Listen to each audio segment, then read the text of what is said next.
What up, y'all? On today's AI Roundup, we're hitting another round of AI Alert involving giants of many types, including strawberries, Afghans, and Irish greyhounds. Plus, AI art is the culprit behind the latest Mystery Inc. caper. And in more serious news, U.S. bureaucracies like the IRS and the U.S. Copyright Office are up to their necks in AI controversies.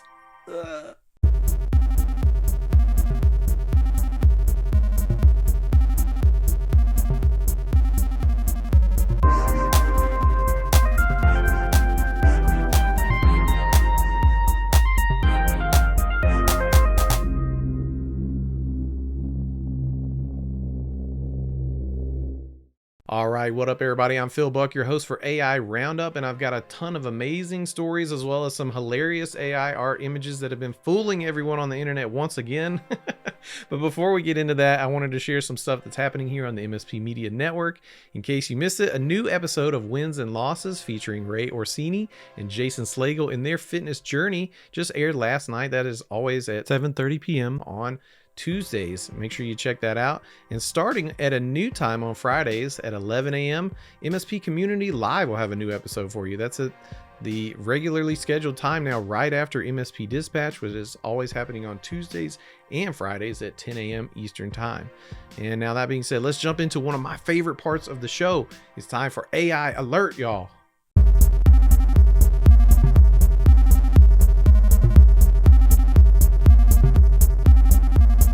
Okay, so I have been saving up images that I have been seeing across the internet for a couple of weeks now.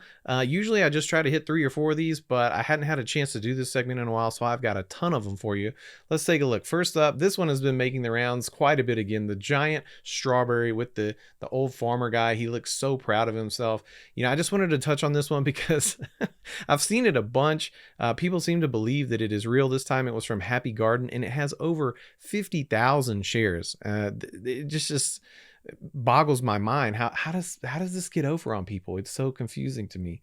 But speaking of boggling the mind, next up there is this amazing villa of built-in water slides. This is I guess this is supposed to be a vacation in Santorini. Again, this one was just, I couldn't believe it because it has over 500,000 reactions on this post.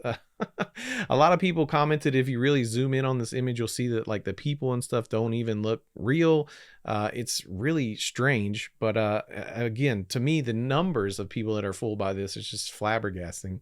But let's look at some other ones that are just as hilarious, if not a little more confusing. Next up, this is the Skull Fridge from Skull Store.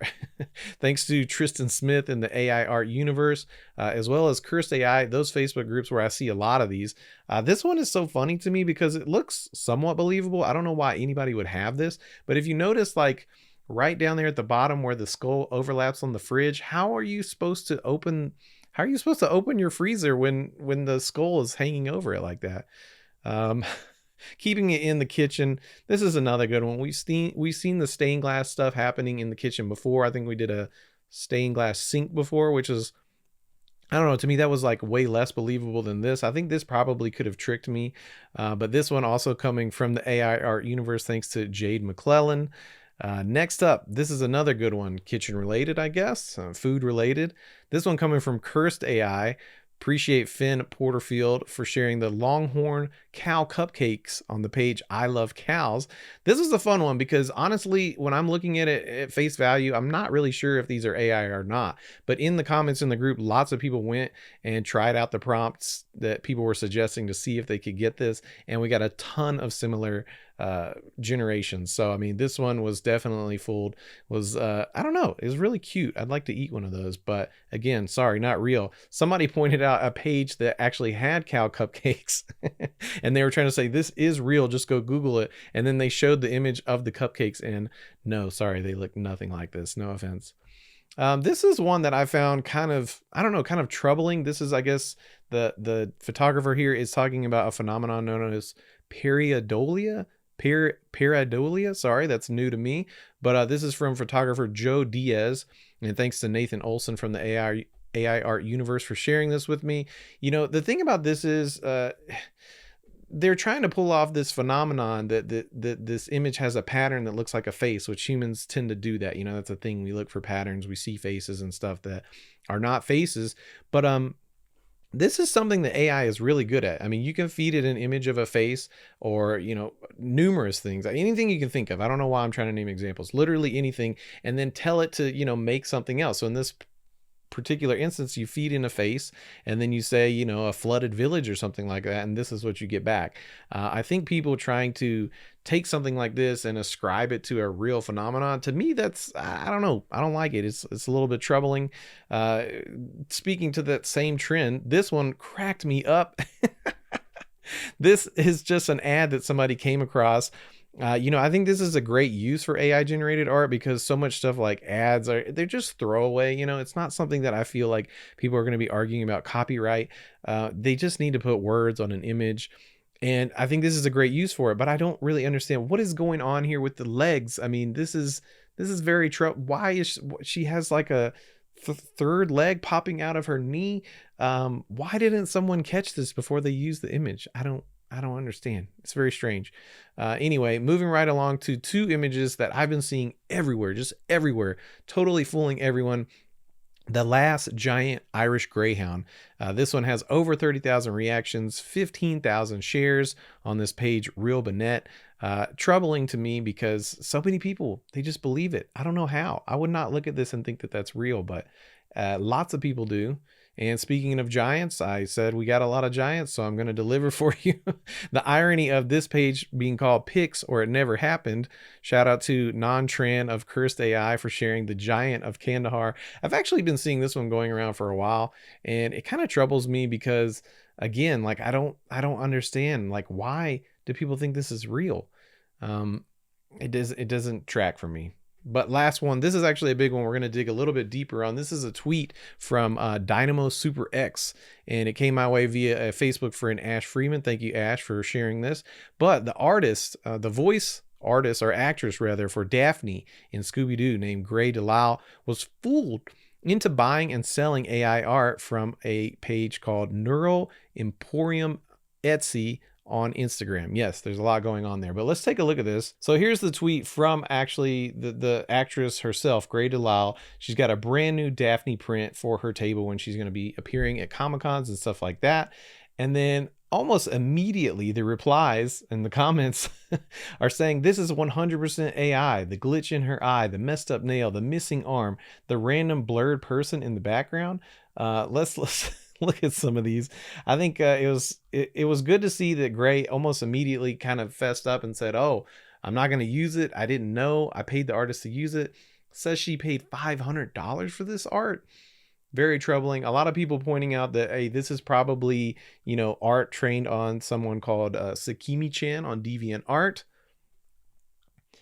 People, they really went in on the image to point out like things like this guy in the background. Who is this dude? If you zoom in on her eyes, you'll see the misshapen irises and pupils. Another one that people pointed out is the nail. I don't know about that. That one didn't really raise a red flag for me, but I see it now. Another one, if you look at the full image, people pointed out, not in this particular comment, but the lack of a collar on both sides. And so, I mean, this is weird enough as it is. This person is, you know, selling the art for $500, but I don't even understand how this voice actress got to this point. If you look over here at the page, Neural Emporium Etsy, for me, first of all, it's called Neural Emporium, so that's kind of a red flag.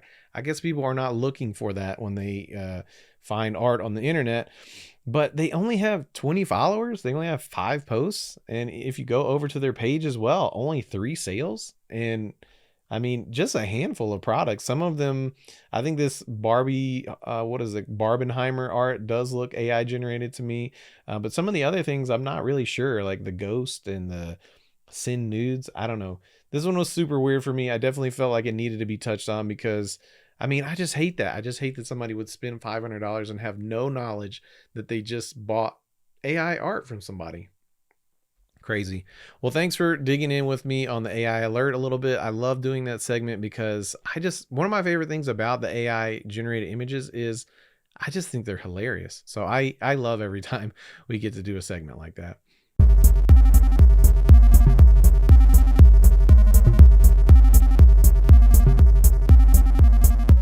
All right, for today's actual impact story, the IRS is using AI to crack down on tax evasion. The United States IRS is leveraging artificial intelligence to crack down on tax evasion, particularly among the wealthy and large partnerships like hedge funds and law firms. The initiative is fueled by $80 billion from the Inflation Reduction Act and aims to target taxpayers earning over $1 million who owe more than $250,000 in taxes. The IRS plans to initiate investigations into 75 of the largest partnerships in the U.S., identified with the help of AI. The technology will assist in finding anomalies in partnership taxes, general income taxes, and international taxes. IRS Commissioner Danny Werfel emphasized that the agency will focus on those posing the greatest risk to the nation's tax system. The IRS is also shifting its focus away from working class earners and will introduce fairness safeguards for those claiming the Earned Income Tax Credit. Most of these changes will take effect at the beginning of the fiscal year 2024. All right, so this is, I have a mixed reaction. I mean, I think a lot of people know that the IRS has been underwater with just the task of being a accounting bureaucracy for the entire United States. I think they were kind of gutted in the last administration. So depending on what tax bracket you fall into, this might be great news or terrible news.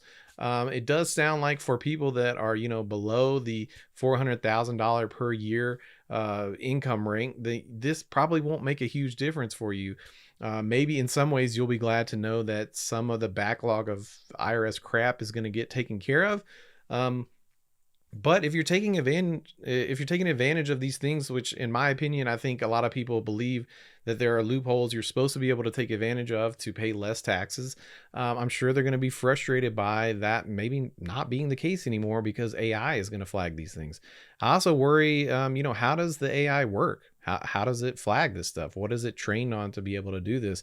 I think without actually knowing the inner workings of it, it's easy to be skeptical that maybe this is not a great idea to put the fortunes of the United States populace in the hands of AI. I don't know. But hey, I guess we'll have to wait to see what happens. They say it's coming in 2024. I'm a little doubtful. That seems quite soon to me.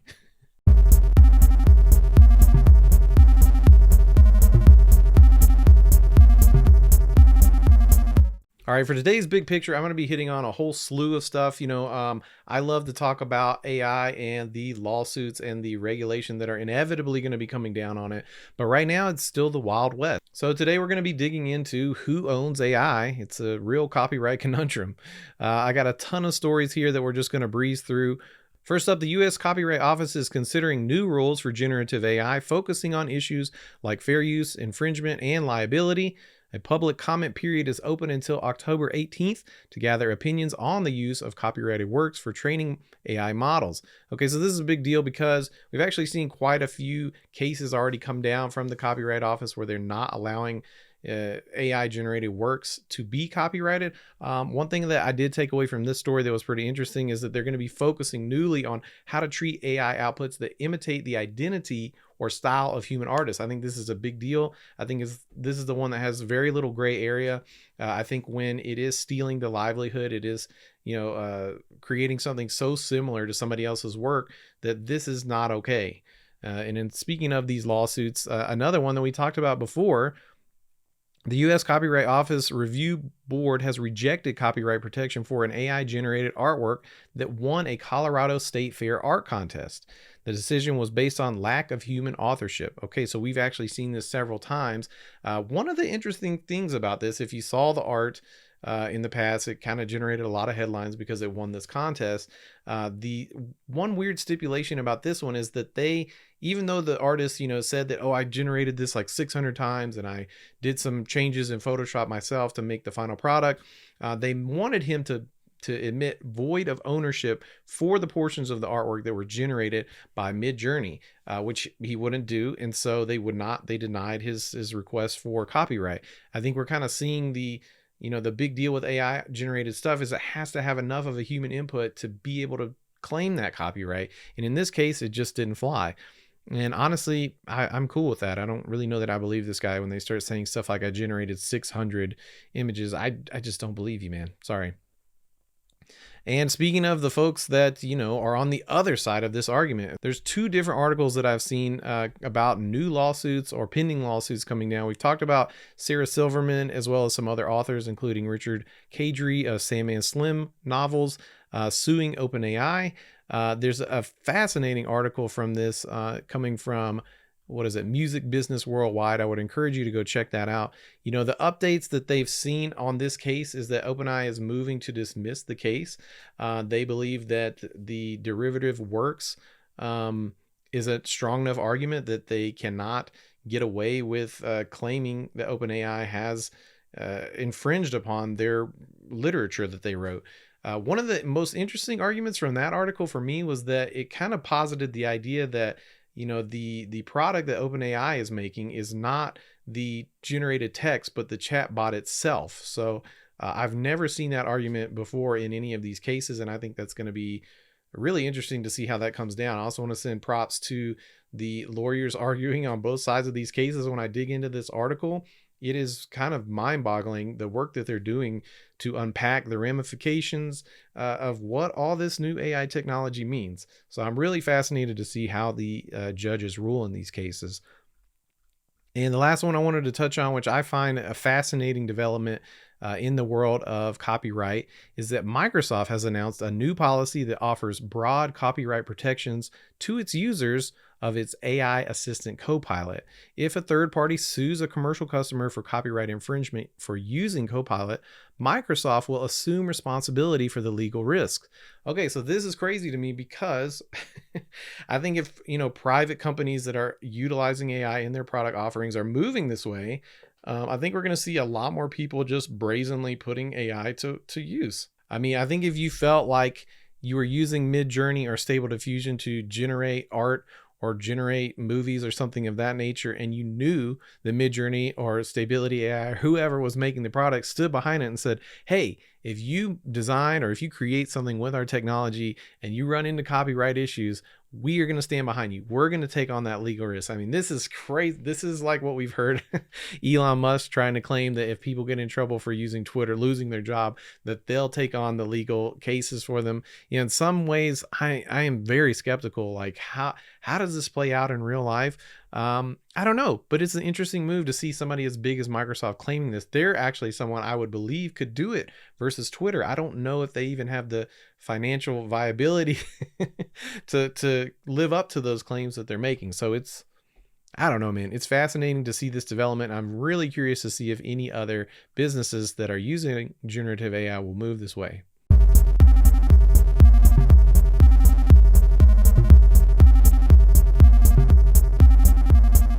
All right, for today's use case, we're going to be playing around with ChatGPT and the new Canva plugin that just came out. Now, I kind of discovered this by way of a request in the MMN Discord. Dave CRS had asked any services that can take a basic Word doc and logo and make it look presentable.